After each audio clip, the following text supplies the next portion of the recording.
when you say that the Egyptians were more advanced than historians say they are, there's automatic scoffing that comes with that. And they're like, that's not possible. And you go, why is it not possible? Because you can't think about it?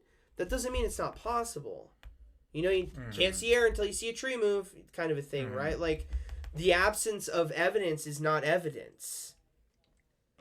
And also, how we don't know what's been collected or destroyed or hidden or whatever, right? And I think if there is any kind of quote-unquote historical conspiracy, I think it's that. And I don't think that it was an ancient alien thing. I just think that culture had been there for a long frickin' time, doing the same thing. And the King's List is a real thing that you can look at. And it talks about dynasties that had lasted like 10,000 years. And they go, oh, well, they didn't really know how to tell time. But at the end of the list, we'll take half the list. We'll take half the list and say that they knew what they were talking about. But all this pre-dynastic Egypt stuff, they had no idea what the hell they were talking about. And you're like, oh, that's not bigoted at all. Mm-hmm. You know, you're telling a culture they don't know how to culture when you're studying them and you know, like holding them in account or in accord and in awe. And then in one part of your mind, you're like, look at this amazing pyramid thing that they built that literally we cannot build today, even with modern machines. You don't think so? The Chinese tried to dude, that is one of the funniest things when you look into what China tried to do back in the early 90s. And they tried to prove all the mainstream explanations of the pyramids. And every time they had to get modern help from machinery. And then they'd be like, but that doesn't prove that they didn't do it. That just proved that we couldn't figure it out with our small team. And you're like, well, hold on. What's the whole... So they started out wanting to do a completely copper tool. How they postulate that the Egyptians cut granite with copper. Because that fucking makes sense. There's a 2 on the hardness scale and a 6.5 on the hardness scale. Barring any other whatever you want to say, you could hit copper into granite as hard as you want until your arms fall off. It's not going to break the granite. That's like saying that you can scratch granite with your fingernail until it cuts off. It's not going to happen. We can sit here as academics and say, well, they were in the Copper Age, so they had to have copper tools, and that's how they did it. So the Chinese started out that way. The Chinese scientists, I should say, started out with the copper tools. That lasted less than a week. Then they went to steel tools, and they're like, well, they did. We do have evidence of them using like meteorite, you know, metal and this, that, and the other. And you're like, okay, so you're already reneging a little bit on what you're trying to say. Then they were talking. Then also the common theme is that because the quarry is so far away, 700 kilometers. So they go, oh, well, they did it by boats. And you go, okay, show us. So they tried to make a reed boat big enough to carry one of the blocks. It wasn't even a block the size of like one of the larger blocks. They like have the weight, I think. Couldn't do it. Then they had to bring in a modern barge. Like, oh, maybe they had a different boat technology than what they did. And you're like, okay, there's 2 concessions that you've done. Then they tried to lift the blocks up from the boat to the shores using a method that they believed that they used. Didn't work out. Had to get a crane. Then they tried to push it up a ramp. First, they had it at an angle where they postulate that the ramp was at. Couldn't even get it up a little bit, and then they kept getting it shorter, and then like they finally got a slope where they could push the block up with the like method that we always see with the tree trunks and the rolling of the thing. Well, the ramp would have had to be 2 miles long. So the ramp itself, the construction of the ramp itself would have been just as impressive as the actual pyramid. And there's no evidence for that at all. There's no mound. There's no... What would you have built it out of? Dirt? Okay, where's the displaced dirt come from? Where did it come from? Did you build it out of wood? So they just kept being... So it literally just kept back and forth. So without... You're not allowed right now. I'm making a rule. You can't tell me your theory on it. I won't. Okay. Because we officially have to have a series on it. Okay. Because I want to know what your theory is after everything you just said, but don't tell me. Okay. But that's the kind of stuff that I mean when I talk about like modern historians, because they have to sell books and they have to give lectures and they have to be accepted amongst the scientific community and the archaeological and historian community and the academic community. And so they self-edit and they don't allow themselves to say that's ridiculous. They don't allow themselves to say that's ridiculous. They like a 2-mile ramp, that's ridiculous. But they can't say that because like, oh, my contemporary said that it's possible. So it had to have been possible. And I'm not allowing myself to think it outside the box or any other way. And then you also have these weird things that come through, like the ancient aliens, where that's a big net that's cast that grabs a lot of people, that takes them away from even further from the truth, because then they go, well, then it had to be aliens. Yeah, there's one or the other. It had to be aliens. And you're like, well, why couldn't they have just been advanced? Why couldn't they have had You're vehicle? right. You know what I mean? Yeah. Like, that's what I love about when Occam's razor is invoked. And they're like, oh, Occam's razor. Occam's razor is that they built a 2-mile ramp that was at a slope that was bigger than the actual pyramid that they could bring these blocks onto. And the blocks had to be cut every 30 seconds, cut, shaped, and transported in the time that it's proposed to have been built from the distance that they had to travel. So every 30 seconds, a block had to be cut from the quarry, shaped perfectly. If 1/64th of an inch off, that thing is a spiral, not a pyramid.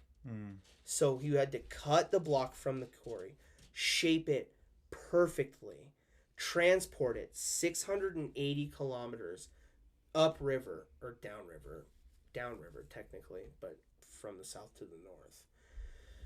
Downriver, transport it to the pyramid and set it perfectly every 30 seconds. Something like that had to happen.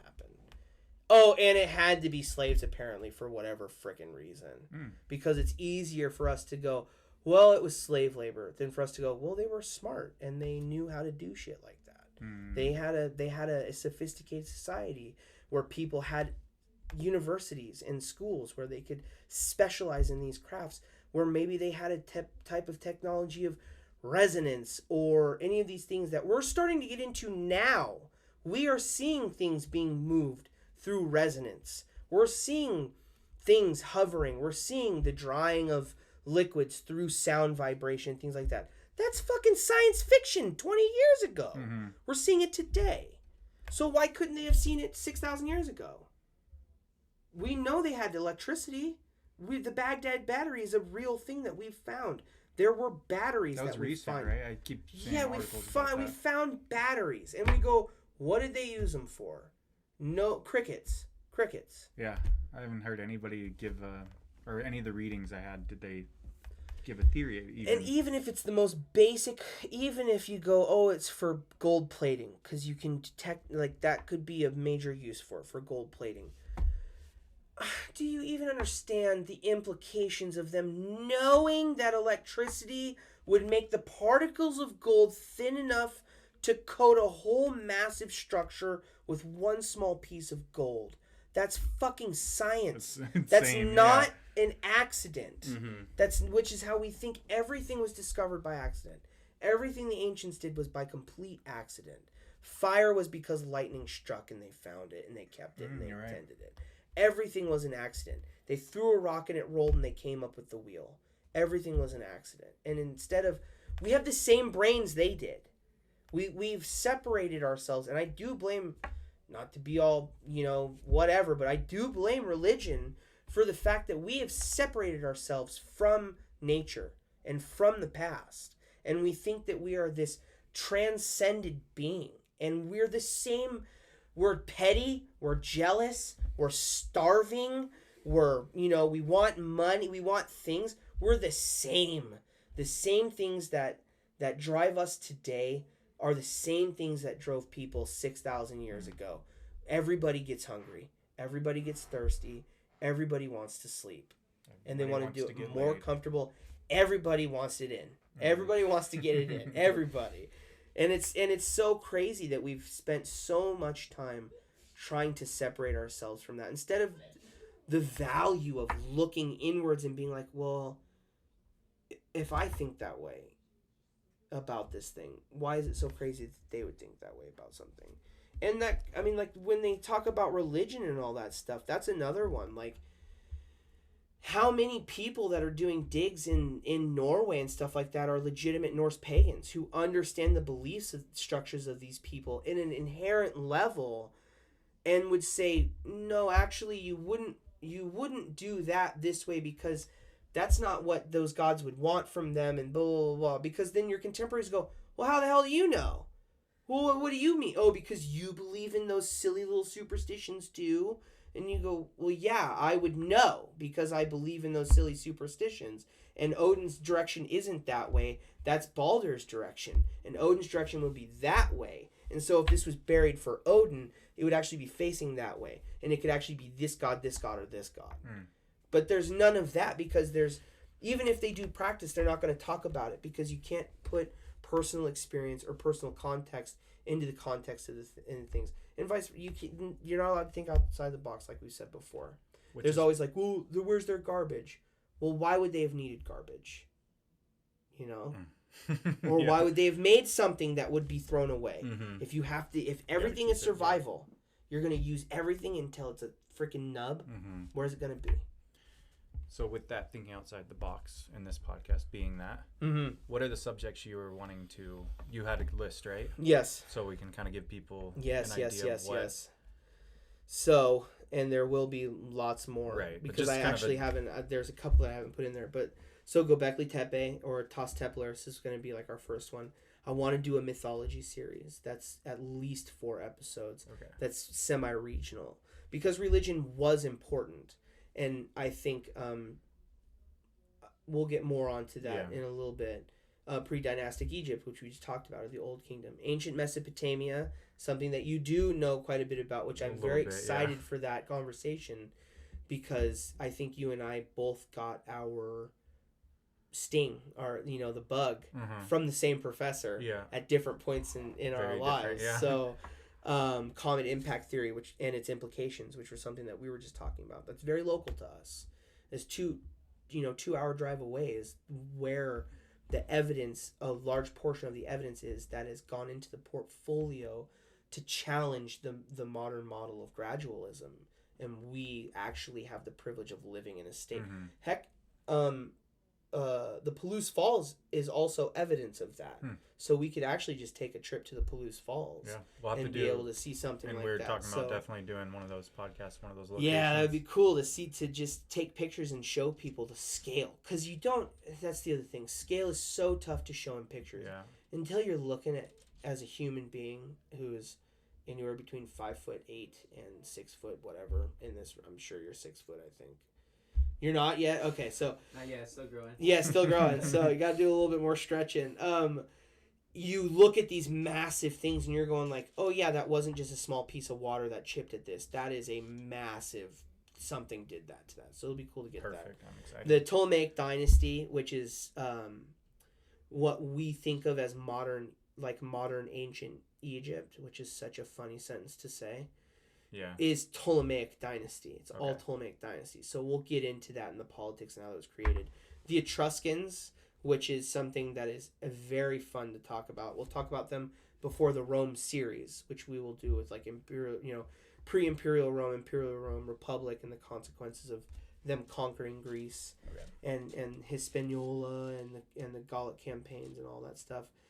We'll do a Men Who Built America series. I find that very fascinating because there was a lot of stuff done between 1840 and 1940 that we are feeling the ripples and consequences of just from that century. We have everything to blame and owe for that one century. That'll be fun. The Rise of the Moorish Empire. That's a series that we're going to do. You had questions about that.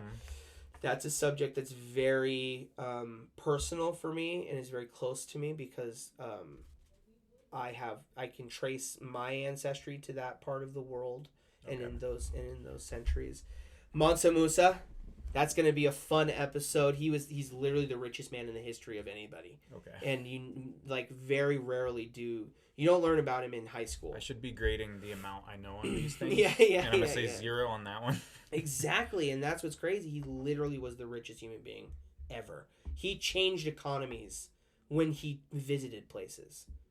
Like, what's the time period like that we'll be diving into in that one? he is that's in the Muslim. That's like the Muslim expansion. Okay. So that's gonna be like the 600 AD area. Powerful women in history. I think that's gonna be very important because oftentimes we discuss mothers or wives as powerful women, and we can find ourselves gravitating towards a stereotypical model of a historical woman. And I think that there are some really awesome people that we can kind of bring to the forefront that will that don't get a lot of attention. You know, everybody knows about the Joan of Arcs. Yeah.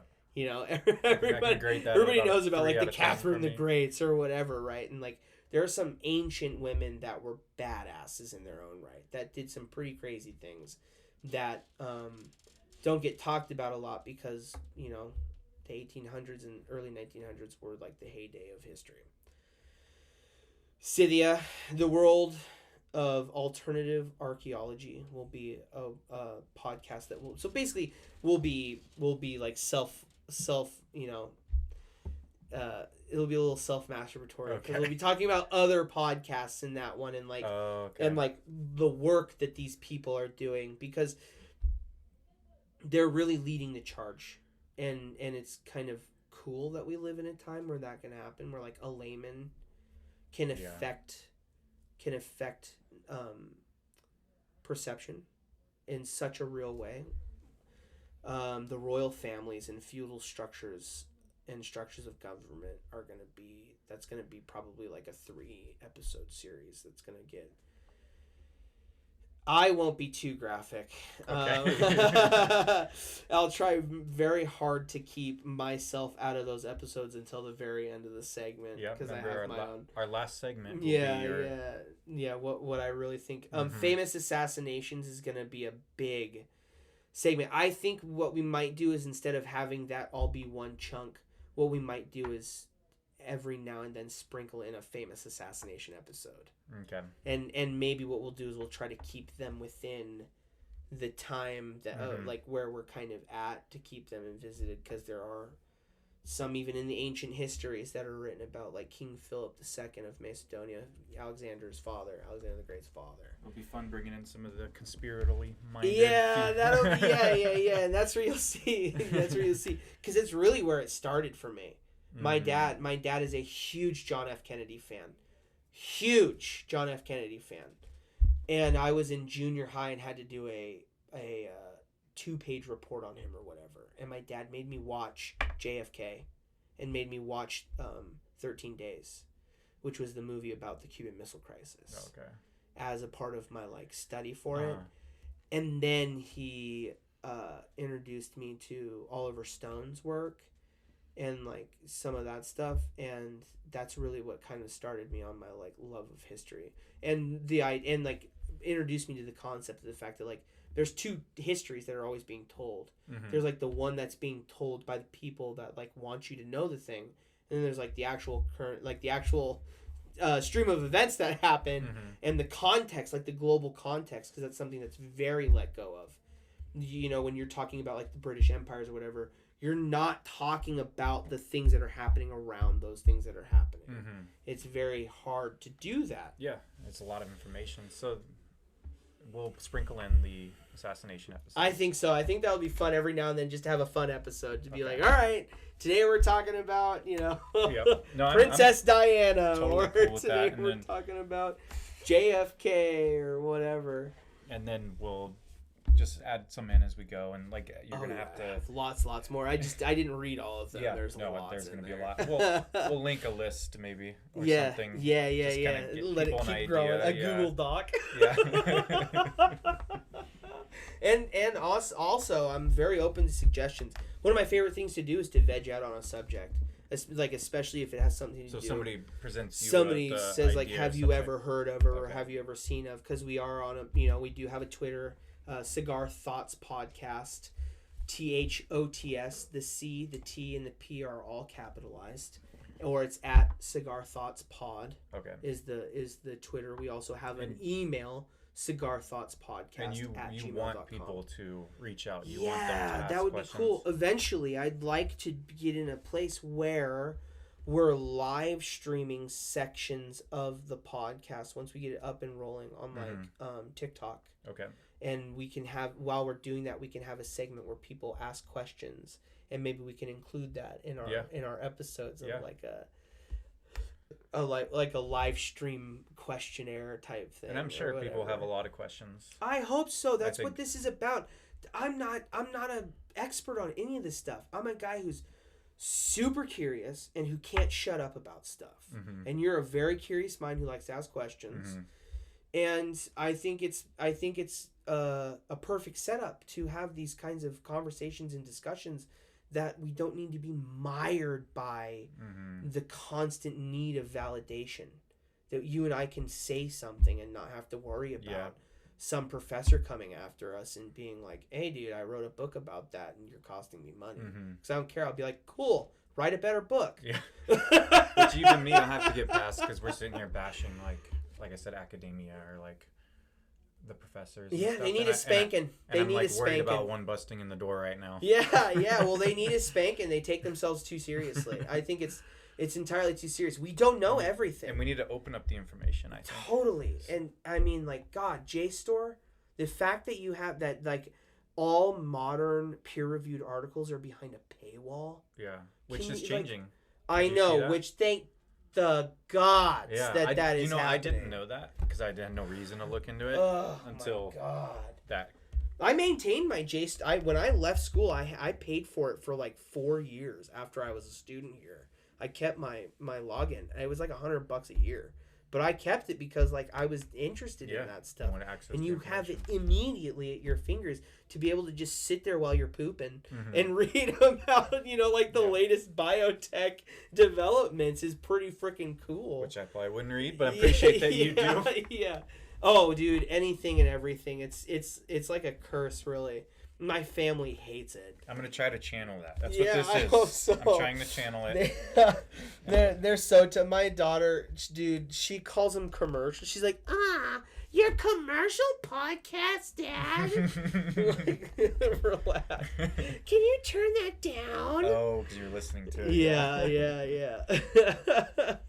And I listened to him at work, but we got in trouble, so I'm not allowed to do that anymore. When you were listening to it out loud. Yeah, and I was listening to some weird podcast. Yeah, put on so to put on speak. Nicki Minaj will be good. I was listening to Duncan Trussell talk about Satanism, and Travis was very happy about. I don't think that people would be very happy, and I don't even know the name that you just said.